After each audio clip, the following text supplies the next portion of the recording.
Hello बच्चों, आज मैं आप लोगों को क्लास 6 की जो आपके पास लेटेस्ट एडिशन की एनसीईआरटी की बुक है ना, उसमें हमने अपना chapter number 2 lines and angles start कर रखा है। तो आज की क्लास में मैं आप लोगों को स्पेशल टाइप ऑफ एंगल्स इसका कंसेप्ट समझाने वाली हूँ। लास्ट क्लास में हमने एंगल्स को कंपेयर करना सीखा था, 2-3 तरीके से सीखा था। सुपर इम्पोजिशन से सीखा था, बाय ड्रॉइंग अ सर्कल, अगर आपको याद हो, ट्रांसपेरेंट सर्कल बना के उसे प्लेस करके एक वो सीखा था, और एक जिसे हम विदाउट सुपर इम्पोजिशन बोलते हैं वो, और एक स्लिट वाले मेथड को सीखा था। ठीक है, चलिए आज हम टाइप्स ऑफ एंगल सीखते हैं क्या क्या होते हैं। कहते let us go back to Vidya's notebook and observe her opening the cover of the book in different scenarios. अगर आपको याद हो इस गर्ल का, तो हमने स्टार्टिंग में जब एंगल का कॉन्सेप्ट किया था तब जाना था कि एक बुक को ओपन कर रही थी अलग अलग तरीके से, मतलब रोटेट कर रही थी जब उस बुक को, तो एक बार छोटा एंगल बन रहा था, फिर थोड़ा बड़ा बन रहा था, सेकेंड वाला थर्ड वाला से लेस था, थर्ड वाला जो है सेकंड वाले से ग्रेटर था, ऐसे बना रही थी ना एंगल्स। तो वही चीज़ अगर हम यहाँ देखें कि ना, she makes a full turn of the cover, ये पूरी घुमा दी, कॉपी फोल्ड कर दी पूरी। She has to write by holding the book in her hand, तो वो यहाँ लिख सकती है, पूरा घुमाया इसने। Then she make a half turn of the cover when she has to open it on her table, अगर टेबल पे रखती है तो ऐसे हाफ टर्न करती है। इन this case the arms of the angle form, दिख रहे हैं एंगल्स के आर्म बन रहे हैं, they lie in a straight line, such an angle is called straight angle.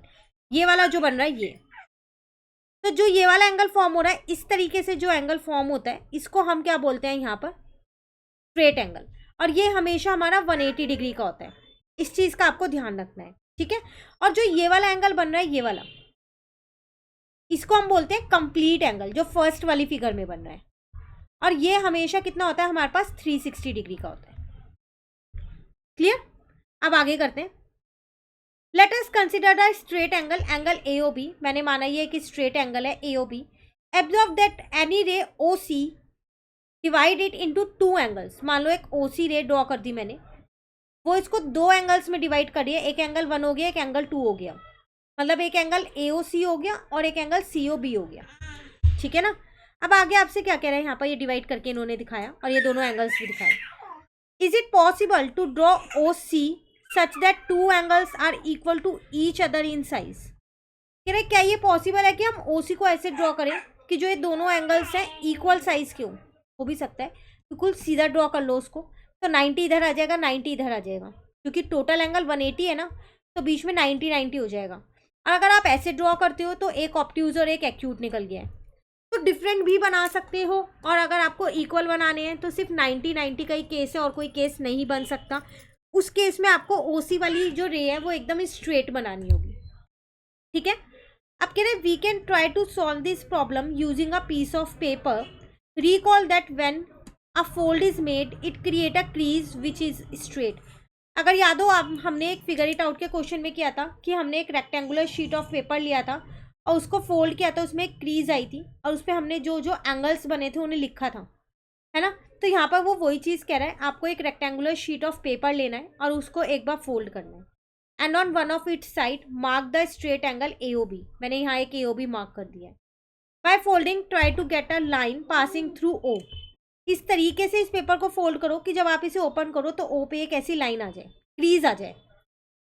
तो उसने एंगल AOB को 2 इक्वल पार्ट्स में डिवाइड कर दिया। देखो स्ट्रेट लाइन ने डिवाइड किया ना, तो वही चीज़ मैंने आपको यहाँ बताई थी कि एक स्ट्रेट लाइन ही डिवाइड करेगी।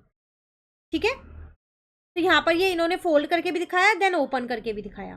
Fold the paper such that OB overlap with A, ऐसे फोल्ड करना है, दोनों एक साथ ओवरलैप हो रहे हो। ठीक है, क्रीज बननी चाहिए, दोनों एंगल्स आपको बिल्कुल क्लियरली शो होने चाहिए। Justify why the two angles are equal. Is there a way to superimpose and check? Can this superimposition be done by folding? कह रहे कि क्यों ये दो एंगल्स इक्वल है, क्योंकि आपने इसे बिल्कुल सेंटर से फोल्ड किया और एकदम एक स्ट्रेट लाइन बनाई है क्रीज की हेल्प से, और ये आपस में ओवरलैप भी हो रहे हैं, इसलिए ये दोनों एंगल्स जो है वो इक्वल है। सुपर इम्पोजिशन यही तो बोलता है, उस एंगल की वर्टेक्स को दूसरे एंगल की वर्टेक्स के ऊपर रख दो, अगर इक्वल है तो इक्वल, बड़ी और छोटी है तो ग्रेटर और लेस हो जाएगा, है ना। तो ये सुपर इम्पोजिशन की हेल्प से ही पता चलता है। Each of this angle equal formed are called right angle. तो जैसे कि मैंने आपको बनाया, दोनों एंगल यहाँ 90-90 बनेंगे, तो 90 डिग्री के एंगल्स को हम क्या बोलते हैं, राइट एंगल बोलते हैं। So a straight line contain 2 right angle, इसका मतलब एक स्ट्रेट लाइन में 2 राइट एंगल्स होते हैं।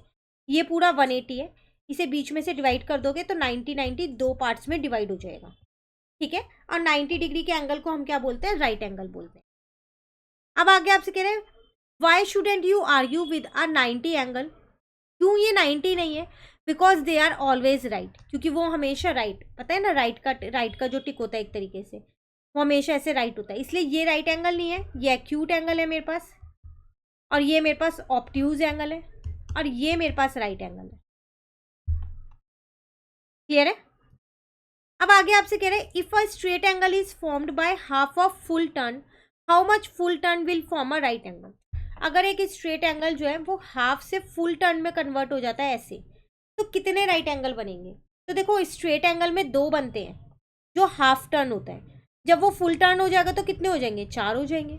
360 में 4 राइट एंगल आप बना सकते हो, 90 90 90 90, और चारों को प्लस करो 360 ही तो आ रहा है, ठीक है। इसका मतलब स्ट्रेट एंगल में 2 राइट एंगल होते हैं और 360 वाले को हम बोलते हैं कंप्लीट एंगल, और कंप्लीट एंगल में 4 राइट एंगल होते हैं।